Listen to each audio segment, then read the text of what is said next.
Right, good afternoon, everyone. From our side in Cape Town, it's Galia and Sasa. Just to remind you all, G-ECHO is hosted by the Gastro Foundation, and this is in association with Project ECHO, with the University of New Mexico assisting. G-ECHO Fellows is run every Monday at 4:30, and we invite you to please place any questions into the chat box, or we can chat at the end of it. This session is going to be for an hour, and our topic today is Achalasia. And Sasa and I did a Achalasia G-ECHO talk last year. This time around, we are going to do it a little bit differently. Karen, just confirm you can see our screen.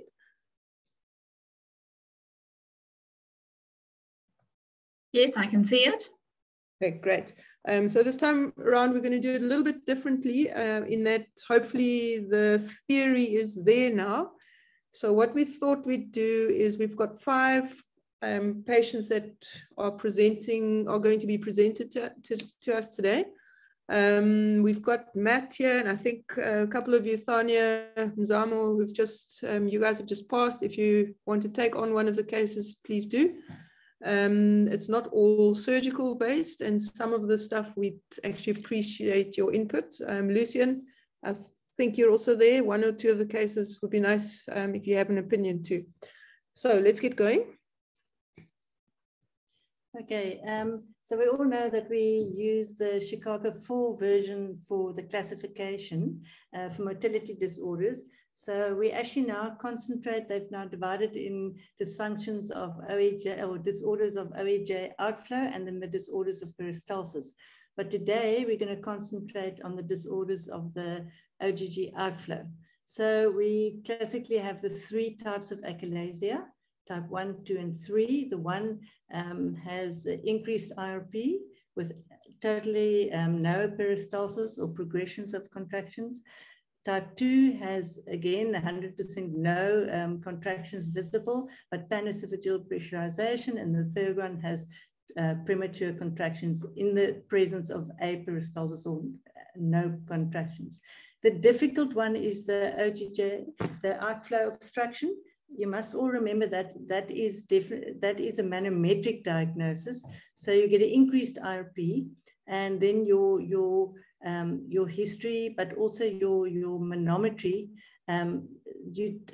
it just doesn't fit into the 3 categories as above.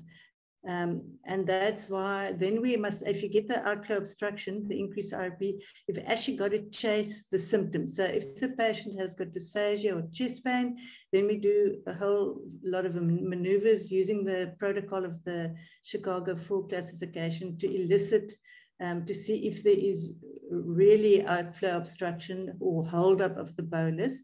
And you've always, if you don't elicit the symptom, you've got to then do a barium swallow or an endoflip to see if there is a compliance problem and holdup of barium to really call it an outflow obstruction. If you cannot elicit a symptom or illustrate that this is associated with the dysphagia or the chest pain, then we can't really sort of do something definite. And what we then usually do is we repeat the manometry in 6 months and see has anything evolved. Okay, so Matt, do you want to take the first case? Sure. So we're going to do it a little bit differently in that we're not going to give you the history and everything. We're going to give you something specific first. So here you can see the barium swallow. We've chosen 2 specific images. I don't know if you'd perhaps just like to take us through briefly what you see there. Okay, so it looks like there's an AP and a lateral of a swallow with contrast gone all the way down to the stomach. I would say that, so there's not complete holdup. There's definitely contrast going through the stomach. There might be some holdup in terms of the level of the contrast is quite high, but it's difficult to say that on a static image. And I would say that there's definitely some element of dilatation on this, but it's not, nothing, I wouldn't say it's screaming achalasia at this point. So what would you like to find out in the history? What would you like to know? Well, I'd like to know why they did this. What is there a history of dysphagia or not? It's the main thing. Okay, so the history is he's 27, and he's got dysphagia specifically for solids for the past year, currently with every meal. He regurgitates after each meal, and he reports at least twice a week having quite significant chest pain. And concerningly, he's lost over 30 kilograms in the last year. Scope findings, I'm not going to show you. You're going to have to trust me, it's completely normal. Any concerns, any thoughts there? Yeah, so there's the thing I'm very worried about is the significant weight loss. More than 30 kilograms is very significant. All the other symptoms fit in with something like achalasia if we're going along that line. I know that's what this TUT is about, but that doesn't necessarily mean that's what we're dealing with. But he's got dysphagia and regurgitation with every meal and occasional chest pain. So the weight loss is significant. So what did you call his Echardt score? So his Echardt score would be 3.3. It would be about 10. If I'm just looking at it off the top of my head, significant, very high. Okay, can I show him the swallow? Yes. Okay. So this is the average of the 10, the 10 swallows that we gave him. And what do you see? So the first thing I'd like to get a number for the IRP at the bottom, but it looks like a type 2 achalasia. It looks like there's panesophageal pressurization. And how many panesophageal pressurizations should you see to call it type 2 in the 10 swallows? More than 20%, I think. Yeah, that's right. Okay. Which I think this meets it, yeah. Yes, it definitely does. You can show the next one. Okay, here you've got the IRP. Okay, so here it's 30, so it's significantly high. I know in your system, anything above 18 is considered high. So, we could probably call this a type 2 achalasia, especially with a normal scope, if excluded outflow issues. Okay, so my next question, can you tell me a little bit about the pathophysiology of what they reckon is present in achalasia? What causes it? Okay, so we think there's achalasia. The exact underlying precipitating event is not known. There's a few theories about that, but the pathophysiology is that there's aganglionosis. So there's a nerve issue. So it leads to two problems.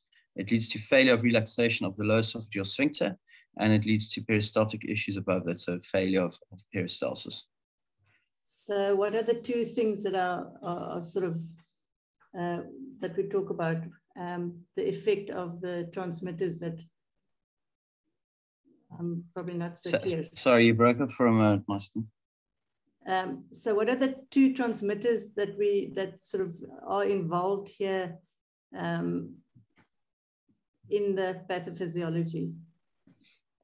I'm going to suddenly go on blank. I think acetylcholine. Yes, that's right. And what does that do? It gives you the? It gives you the impulse for contraction. That's right. So it's the excitatory stimulation. Excitatory, okay? Yeah. And the inhibitory is done by? I've just gone blank. I don't know. Nitric oxide. Okay. Yes, nitric oxide. So now I'm going to ask you a tricky question. What causes the panesophageal pressurization? Why do we see that?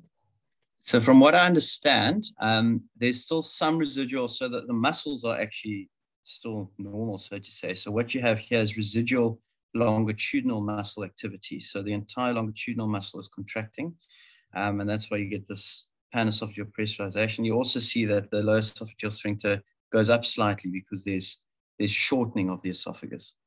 Yes, okay. And why just the longitudinal muscle? That I'm not sure of. I think this relates to the... Interesting thing is the longitudinal muscle only has excitatory neurotransmitters, whereas the circular muscles has excitatory and inhibitory. So in this case, it's just the excitatory muscle. And you must remember that there are still a whole lot of the neurons left, the postganglionic neurons, and then it contracts with the longitudinal muscle. And that's why, as you say, you get that kind of, the shortening sort of gives the intrabolus panosophageal pressurization. Okay, well done. Okay, Matt, type. You've decided the type of achalasia. He's 27. What would you like to do? I'd like to do a laparoscopic hairless myotomy on him. Yes, I would also do that. With an anterior partial fundoplication. My question is to you, why is a pneumatic balloon dilatation not on your list or not top of your list? Yeah, it's on my list, but it's not top of the list. So if you look at the literature on this, certainly in the kind of short term up to 5-year follow up, that pneumatic dilatation has a role, and the outcomes are good. They're equivalent in some studies to surgery, but when we look at long term outcomes, the hairless is better. It performs better, and that would be my reason. This is a young patient. He's 27. He's got his whole life ahead of him. So I would do the procedure that has the best outcome long term, which is a hairless, from what we know at this point in time. So this NEJM article from 2011 was sort of a landmark trial, which gave, I think, most of us surgeons a bit of a shock and a kick in the teeth, in that the 2-year outcomes were pretty much the same, comparing pneumatic balloon dilatations and hairless. However, as you know, long-term 5 years plus, surgery starts pulling ahead. But the reason I'm mentioning it here is a couple of things. He's 27, he's male, and he gets chest pain. So some of the things that they noted during this trial for poorer success rates were in males under 40, those with very high LES pressures, and then chest pain was a big issue. And then the longest standing wide diameter esophagus became a problem, and a high barium contrast height. So despite, as you say, excellent 2-year results, as time goes on, hairless pulls ahead.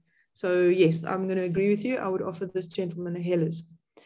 What length of distal myotomy do you aim for? I'm speaking about distal myotomy. And how would you determine this? But by distal myotomy, do you mean past the OG junction? So from the Z line down. So you're going up, okay. Were you 5, 6? How do you decide the bottom length? Okay, I would aim for 2 centimeters. There was some literature to say where they looked at doing longer ones, and I think your benefit rapidly decreases versus your complications increasing. So it's a risk-benefit ratio. So 2 centimeters is the one where it's kind of that middle ground where you've achieved enough length and not start increasing your complications significantly. And in my hands, I would be a bit scared to go a bit further than that, because those fibers going down get thinner and thinner, and it can become quite hair raising to go further down. Yeah, I would agree with that. So it's all about improving the distensibility, and then looking at the complications related, as you said. So endoflip's the way to go to determine that. And as you mentioned, we spoke about this before, the very nice, neat little trial study looking at, with endoflip, the distensibility index of your LES, which is increasing the longer you go down. So that's roughly where your start is, and you've got 1 centimeter, great improvement, distensibility, 2 centimeters, a little bit of an improvement, but anything longer than that, you sort of plateau out. And as you said, you just increase the chance of perforation. So I would agree with you. I would stop at 2 centimeters. Okay, good. All right, next case. Is there anybody else that wants to take over? Have we got somebody who's interested? Or shall we just carry on with you, Matt? Poor Matt. Poor Matt. Matt, let's go on with you. Anybody? Otherwise, I'm going to pick somebody. Mzamo, are you here still? No. Okay. Tanya, are you there? Yes, I'm here. I can have a go. Sorry about that. Great. No, it's fine. Do you want to go through this case with us? It's not a tricky one. All right, I'll give it a go. Awesome. So same thing. We're going to show you things a little bit higgledy-piggledy, basically just to find out what you think. This is how this young lady presented, 16 years of age, admitted with pneumonia. And what we got was a WhatsApp video of her CT, which I'm going to show you. You can tell me what you think.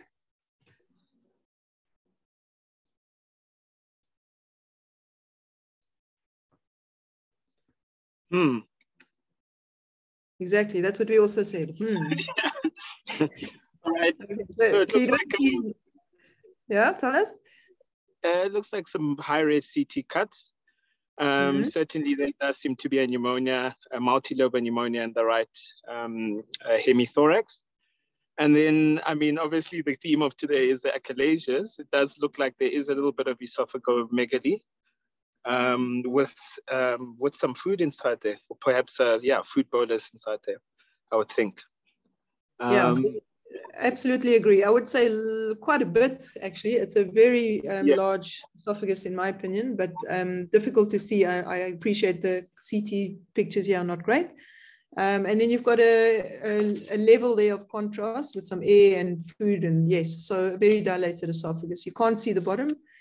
And if you go into her history, she reports that she's been having dysphagia for the past year, getting progressively worse. She regurgitates very frequently, occasionally has some chest pain. Despite all of this, despite that CT, she's only had about 2 kgs loss of weight. What she does present with repeatedly is a chronic cough, a wheezy chest, and a couple of admissions for aspiration pneumonia. Okay, so we're going to give you now the manometry. Okay, the scope, just assume it was in keeping with a dilated achalasia. Okay. This again is the average, I think, of the 10 wet swallows. So what is sort of noticeable here? Just eyeballing it.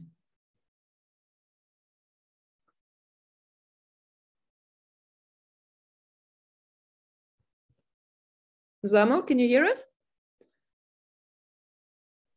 Sorry about that, I've got muted. So yeah, first things first, it looks quite similar to the other case. The RP is elevated.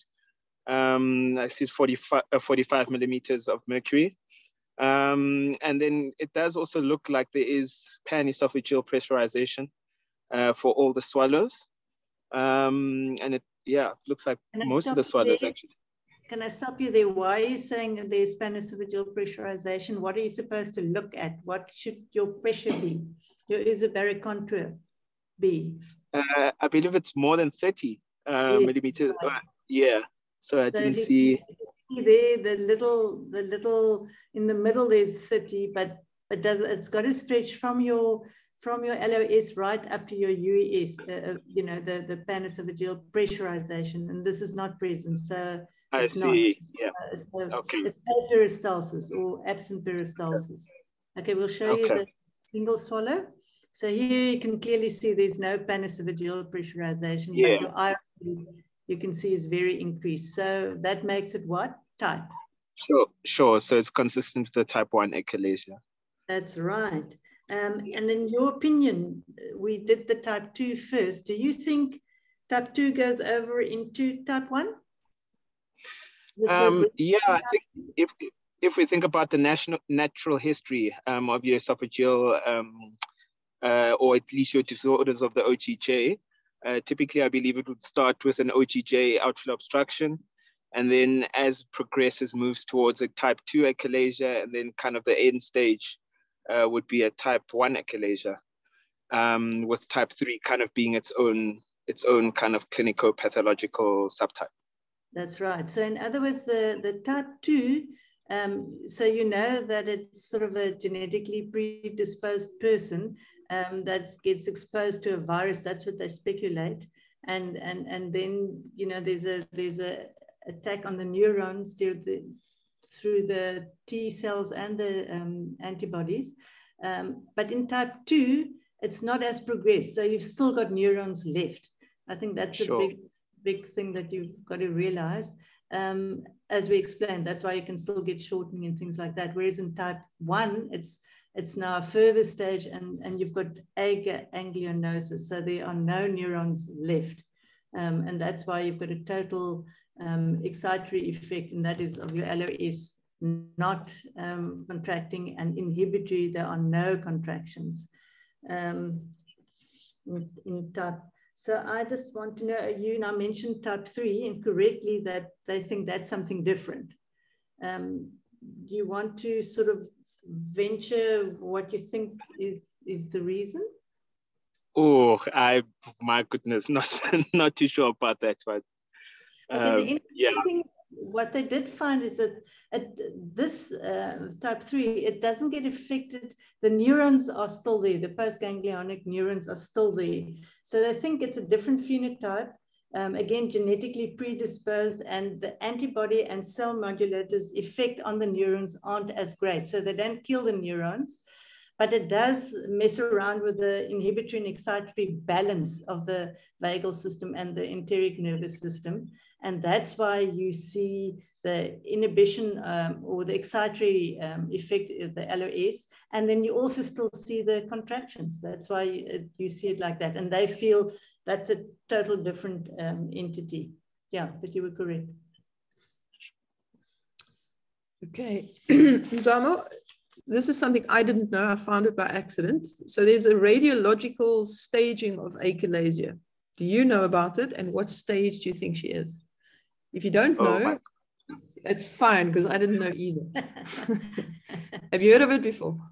I'd have to pass on that one. Okay, that's fine. Me neither. So basically, it's just according to horizontal diameter of the esophagus, 1 through to 4, and it depends, as we said, on the diameter. And I think we'll both agree, I'm sure, from the CT scan, this is a very type 3 or 4, at least, with a 6 centimeter. Yeah, what we couldn't see that nicely is whether it was sigmoid or not. I would imagine with that amount of dilatation, it is. So let's go with an end stage achalasia for now, okay?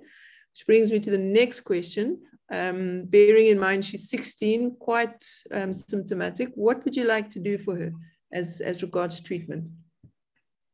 Yeah, so I mean, I might just like kind of take cues from the last case. I would have actually offered the PD with LHM or either or, but I've learned something at least with regards to the long-term effects or outcomes. In this case, I would also consider then referring the patient for pneumatic dilatation or the laparoscopic healers. However, now that we've discussed a little bit, if we're thinking that it's an end stage, I would also consider sending her for a G-perm. For a G-perm or just a perm? I don't understand. I beg your pardon. I beg your pardon. Sorry, a perm. Okay. Is a perm easy in a sigmoid esophagus? Yeah. So now that you put it like that, I think there might be some technical difficulties with that procedure. It's a relative contraindication. The guys that are very slick will do a perm on anything. In my hands, I would be a little bit reluctant to tackle a sigmoid esophagus with a perm. My also concerns with a perm in a young person of this age is the significantly higher reflux, which we can't deny it's there. So I would probably go with a Hellers and a partial fin application, but I think one can debate that. My question is, with this being considered as an end-stage achalasia, do you think there's still benefit to do that, or should we go straight and whip out the esophagus? Yeah, geez, I'm not too sure about that. I would assume that there would still be some benefit, particularly if you do have some residual neurons. But yeah, now that we do say it's sigmoid and complete aganglionosis, it might be that that we have to have that discussion with the patient. Yeah.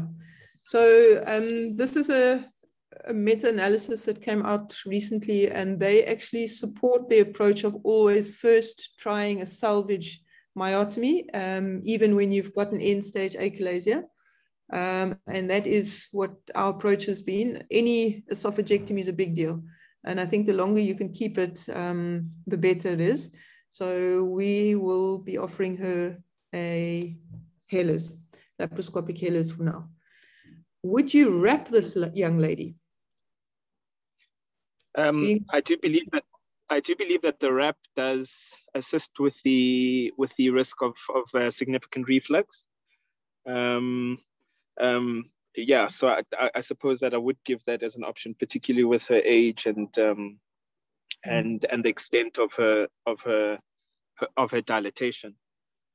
Yeah, so I would agree with you. Her age makes you want to wrap her.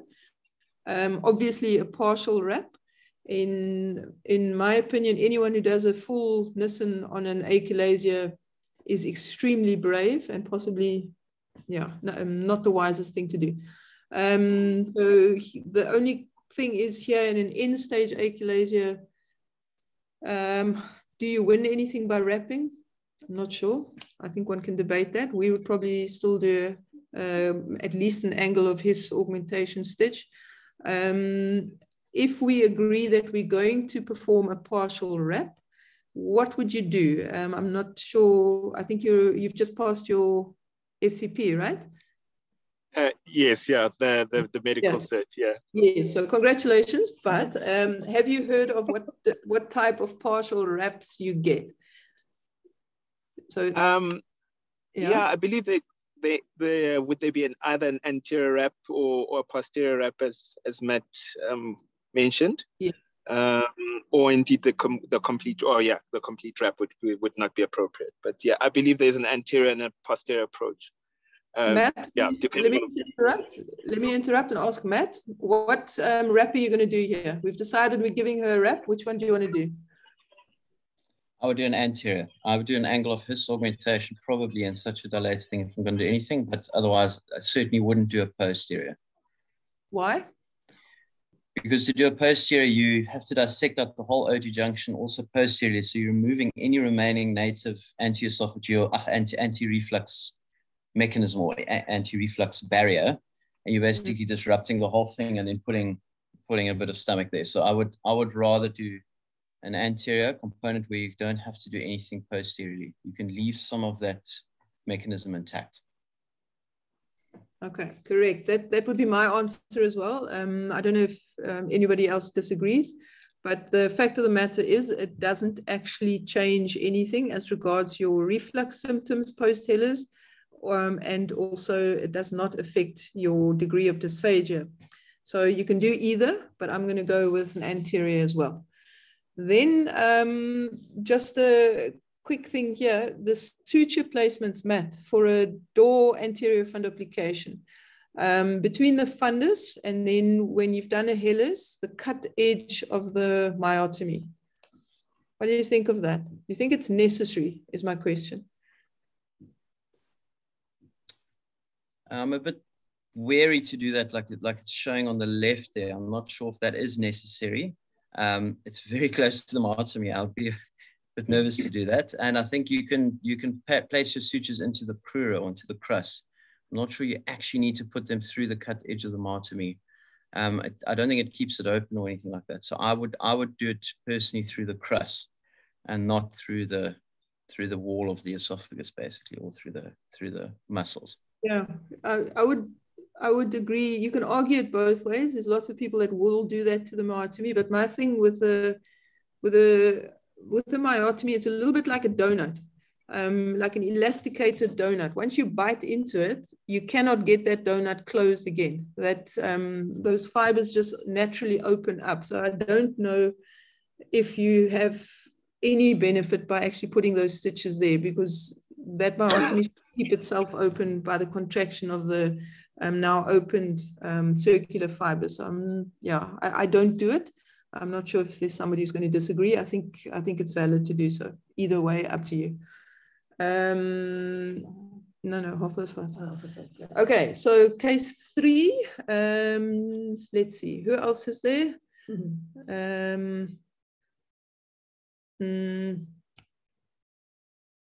Cecilia, are you there?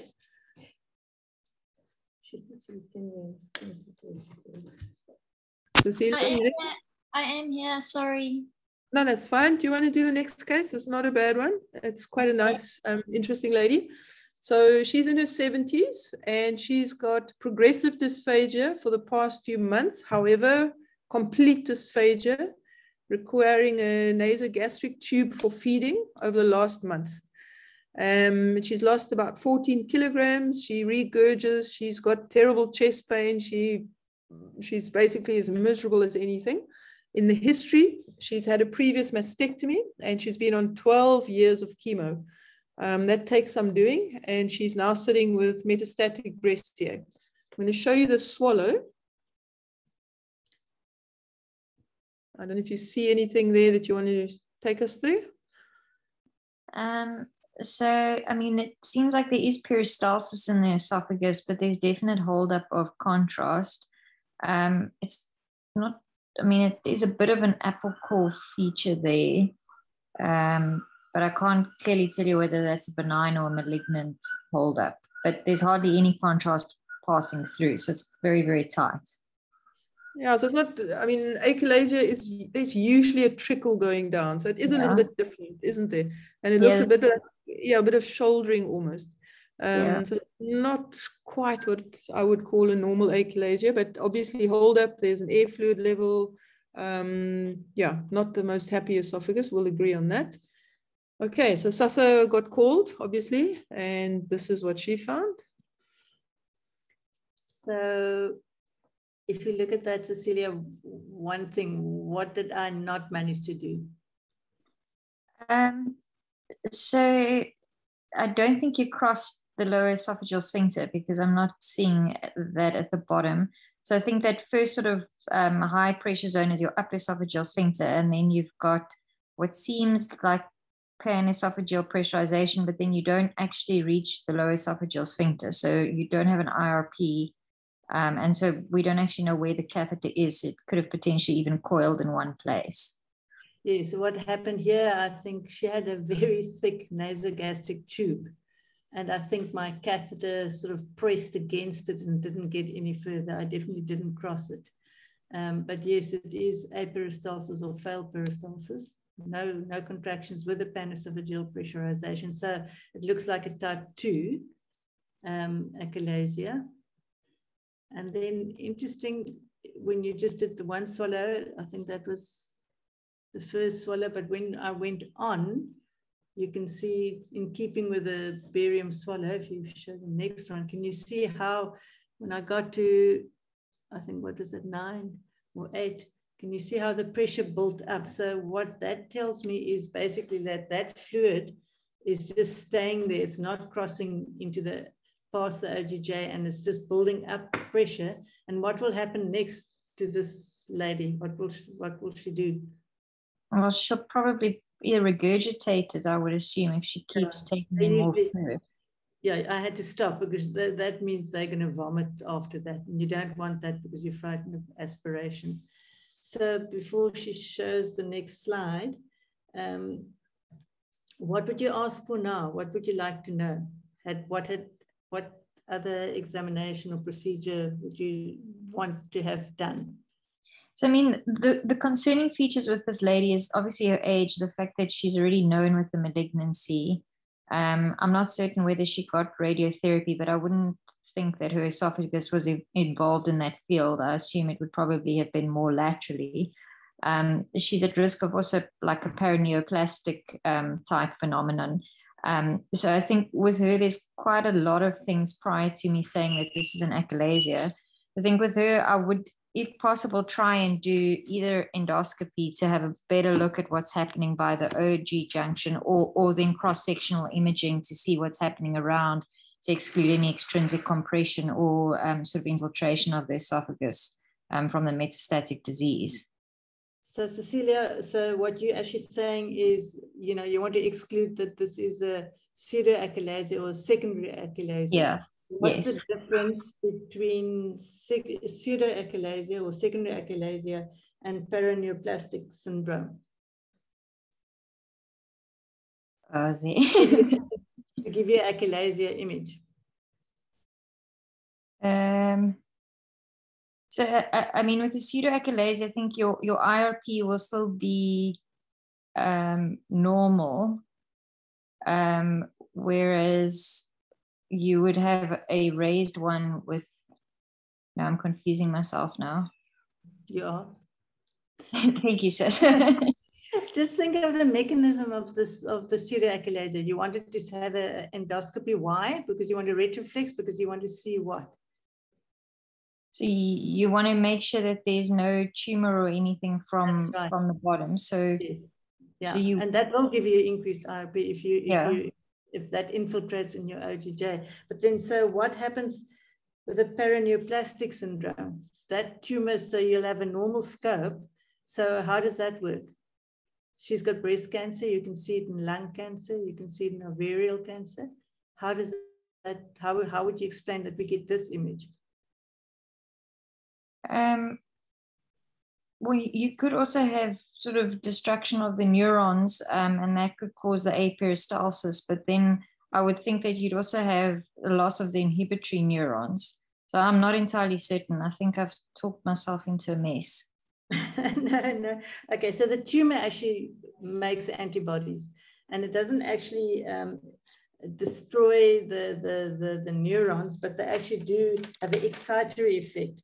So in other words, they create a non-relaxation of your LOS. And in that way, they cause achalasia. But Galia will show you more. Okay, back to the lady in question. Before she got referred, they had decided she had achalasia. They ballooned her twice, then they Botoxed her. Absolutely no difference at all. So I think we've already agreed that this is potentially a pseudoachalasia. What I can tell you is when I scoped her, you know, when you go down towards the OGJ in a achalasia, you can, with lots of insufflation, start opening it a little bit, and then with a gentle pressure, you should get through. This OGJ was very stiff, so immediately I wouldn't buy this as an achalasia. So pseudoachalasia, I think just for us all to remember, those 4 things, very important. If your symptoms are less than 6 months, over 50 years of age, and as we said right in the first case, significant loss of weight and high ECOT scores, you must have a concern as to a pseudoachalasia. As Sasa said, it's often a distal tumor that's growing up, which you will only see from the bottom.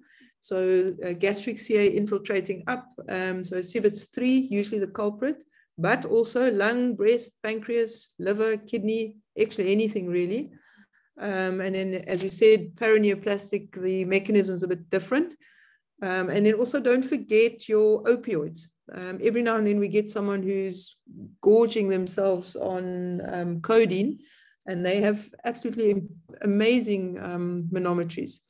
And then the other thing I didn't quite realize, certain neurological syndromes, some of which I hadn't heard, but the commonest one is actually Down syndrome. So yeah, those poor people have such rotten luck. Anyway, so that's just for interest. So back to her. What would you offer her? Balloons didn't work. Botox didn't work. She's an absolutely frail little old bedridden lady. She can't swallow a thing. She just wants to get home. Is there any way you can maybe, I would maybe consider offering her sort of a gastrostomy feeding tube and just bypass the esophagus completely if you're unable to sort of with more conservative measures sort out the obstruction, or you could stent her possibly. Okay, so I would very much disagree with the PEG. I think you are still going to be left with that absolutely horrible inability to swallow and regurge and choke and aspirate. It doesn't take any of that away. So I wouldn't PEG her, definitely not.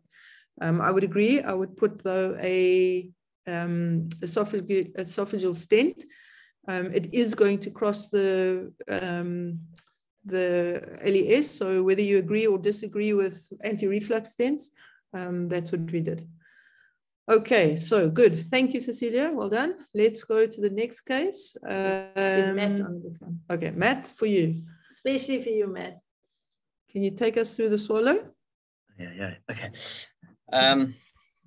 All right, this is a lateral. And what I can see on this swallow is that there is definitely looks like there's holdup there's a column of contrast with a contrast fluid or air level. It looks dilated. I can't really see the low esophageal sphincter nicely, but there's, okay, when I see it now, there's a trickle of contrast going through, and I would call this rat tail. It's not quite bird speaking, but I think this looks suggestive of an achalasia. Yeah, agreed. So we're going to give you the endoscopic pictures. And now there looks like there's quite a lot of tertiary contractions as well. Sorry, that came out, and you know, it's just right at the end. Okay, so these are the mid to distal esophageal pictures from scope. What do you think? So the image on the left looks quite interesting. It almost looks like there's, it would have to, it's just a still image, but I don't know if there's an element of almost furrowing. There's certainly no obvious tumors or anything like that. The one on the right, this area at the top, I don't know if those are nodules or whether those are just part of the normal thing, but they were not nodules, but they were little plaques, like little plaques. Yeah, very so irregular mucosa. Yeah, the mucosa doesn't look. It looks irregular. There's no ulceration. There's no mass lesions, always, unless this one on the left has an area of has an element of ulceration at about kind of 7 o'clock. I don't know what that is. Okay, so we're running behind. So we agree, there's furrowing, there's irregularity, there's potentially some plaques, doesn't quite look right. Take a peek though into the far distance at your open LES. Yeah. Okay, although it looks close there, just saying. So the history is a 57-year-old, 10 years of intermittent bolus obstructions. In between, he eats like a champion, no issues. He induces vomiting every now and then for bolus obstructions. It regurgitates if this bolus gets stuck. He's got no chest pain, no weight loss. He's got horrific anaphylactic reaction for peanuts and also for oros. And there we have the gastroscopy and barium swallow confirmed. Any thoughts? Very briefly.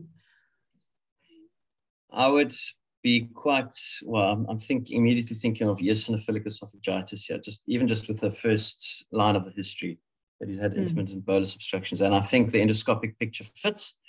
And it's interesting that the swallow looks so significant of achalasia.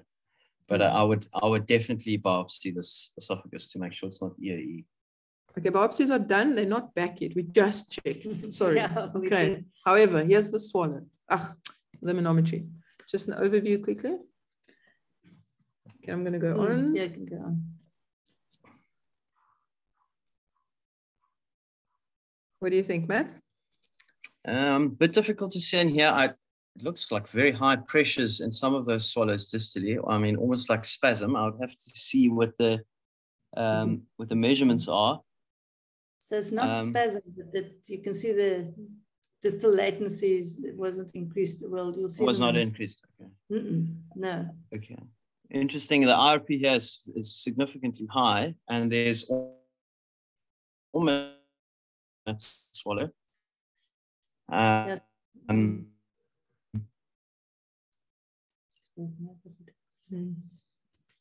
very interesting. Yeah. Looking manometry. I'm not sure if this is whether you can get something like this. Yeah, you must remember with EOE, you get a lot of inflammation and then you get swelling. So you can get an increased IRP just because of that. And then because it's an outflow obstruction, you can get all sorts of funny contractions. So as you look at this one, I mean, I can't call it achalasia because the remnants of contractions, it's not a true achalasia. So yeah, I still feel it's a EOE. Well, Galia will take it further. I can't wait for the histology. So we're not sure. Okay, I mean, the history is definitely with keeping with EOE, as is your pickup of the furrowing and the mucosal appearance. But what I was trying to tell Sasa is that, so that's EOE, just some nice pictures there of a feline esophagus, those little plaques, the furrowing. But even with long-standing achalasia, you get that chronic irritation in the background on the mucosa, and it looks, honestly, sometimes very similar. So I don't think you can call this one just on the endoscopic. I don't know. I mean, the history. I was going on the history and the endoscopic because I was there with the scope, and the LOS was so wide open. Yeah, I don't know. So we're going to have to wait. So we don't have an answer for this one yet. Okay. Matt, we're going to stick with you for the last one quickly because Karen's in a hurry. This is a 22-year-old student, chronic chest pain, 2 years, always associated with meals, nothing else. No issue in getting the food down. He's had a scope, which was completely normal. And then he had a barium swallow, which was reported as normal.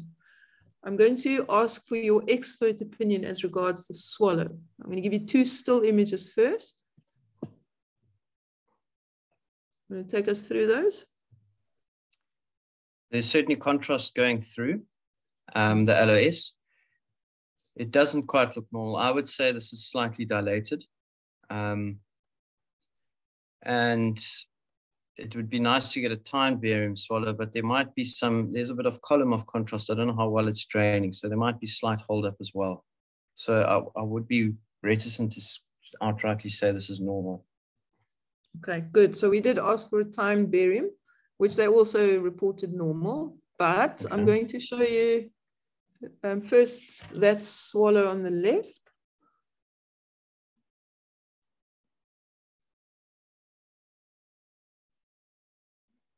I think there's some holdup there. It doesn't drain beautifully through the lower esophageal sphincter at all. No, it looks like rat taily, doesn't it?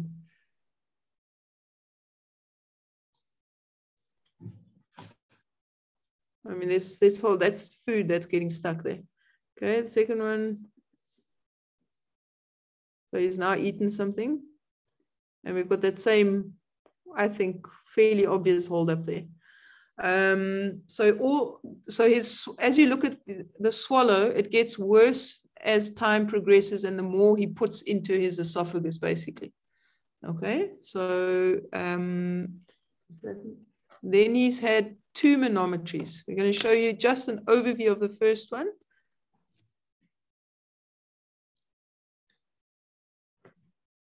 Any concerns there? So I know the pictures are small. Okay, so I can see that there is peristalsis. I don't have any measurements, but there is peristalsis. I don't know about the lower esophageal sphincter, whether there's relaxation. Some of the swallows, I mean, I'm not seeing panesophageal pressurization or anything like that. So I wouldn't say that based on this, that we're dealing with an achalasia, just from an overview.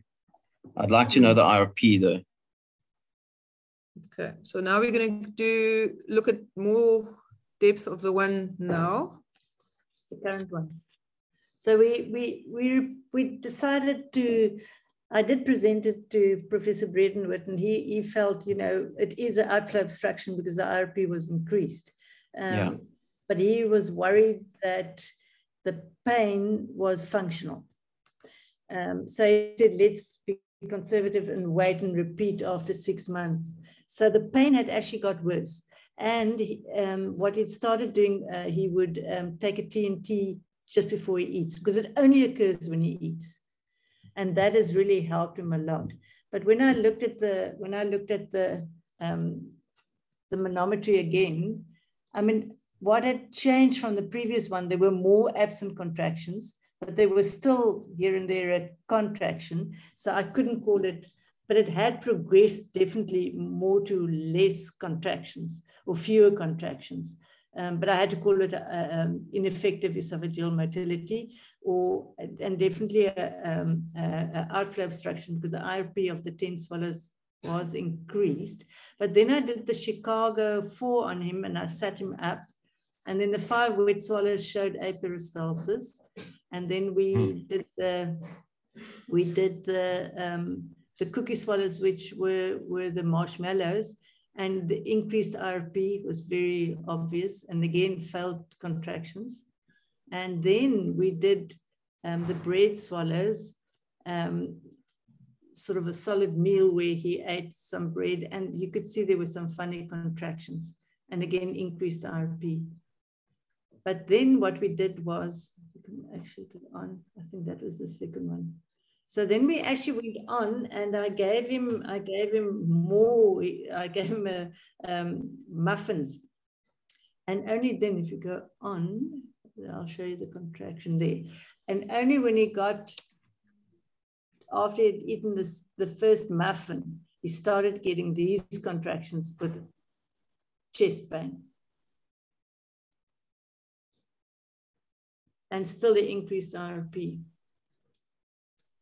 So what do you think? Well, that IRP there is normal, isn't it? It's 15, or it's less than 18, but it... That was that 15. Okay, but most of the others were increased. The average was increased.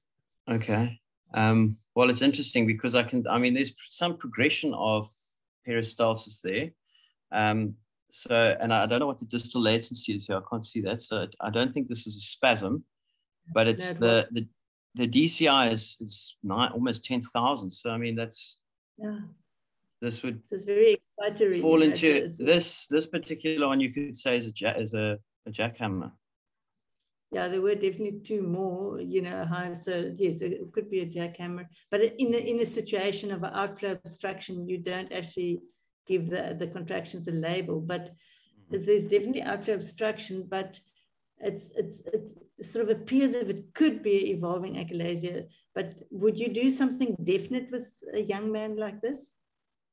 In these circumstances? Sure, I think this is a very difficult case. I would certainly ask for advice and a second opinion from an experienced colleague. I wouldn't simply go and do a Hellers on this guy straight away. One thing one could do, but controversial, you could maybe give him Botox and see if that improves his chest pain. He doesn't have any dysphagia or anything else. It's just chest pain. The other thing, maybe, yeah, I don't know, whether you're doing a pH study and seeing if there's an element of reflux to this or something like that. I don't know. He has no heartburn, regurgitation symptoms, absolutely zero. So I haven't done a pH. I don't think this is reflux at all. Okay, so I'm going to agree with you. That's my plan. There's been progression over the last 6 months. So whether this outflow obstructions and evolving achalasia, I think that's probably on our list. So we're going to give him a trial of Botox. I think giving one Botox isn't going to do much difference. And if there is an improvement, well, then hopefully we're thinking in the right direction. So I think I'm going to agree. I'm going to give him Botox and we'll see how he goes. Last question. What is the Padova theory of achalasia? You sort of answered it already. No, you have. Heard of it. Have I? You have. Yes, you have. I'm not sure. I don't know the name. Is it the theory that it progresses? Yes, exactly. That's all it is. So yes, Padova is the guys. The guys at University of Padova, they suggested it. And it's the hypothesis that, as I think Mzamo said earlier, that the 3 manometric patterns basically are representing different stages in the evolution of this, and it's all essentially one entity. And this is, to me, sort of quite an interesting but very simple slide.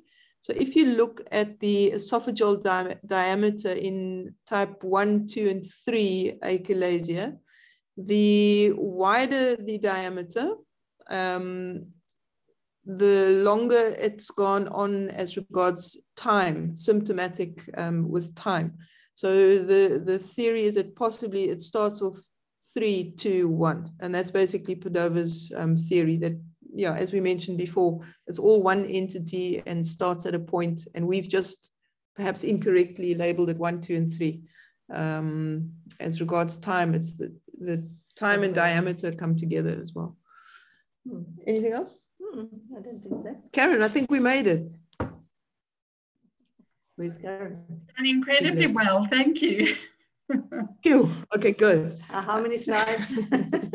Okay, so I don't know if there's any questions to any of the cases, or obviously if anybody disagrees with us, please do. Lucian, are you still there? I saw you joined. I don't know if you agree with this last case. Yes, I'm still here. Yeah, I agree with the last case. I would give one trial of Botox, and if it results in a relief of symptoms, I would consider doing a myotomy for him. Yes, that's our plan. I agree. Okay, good. Then it just remains for us to thank the Echo UNM team and the Echo India team for their support. Please remember there's a feedback form in the chat. It would be nice if you could fill that in. And then for those of you that joined late or have missed previous talks, there are recordings available on the Gastro Foundation website. And obviously we need to thank Karen and definitely the Gastro Foundation.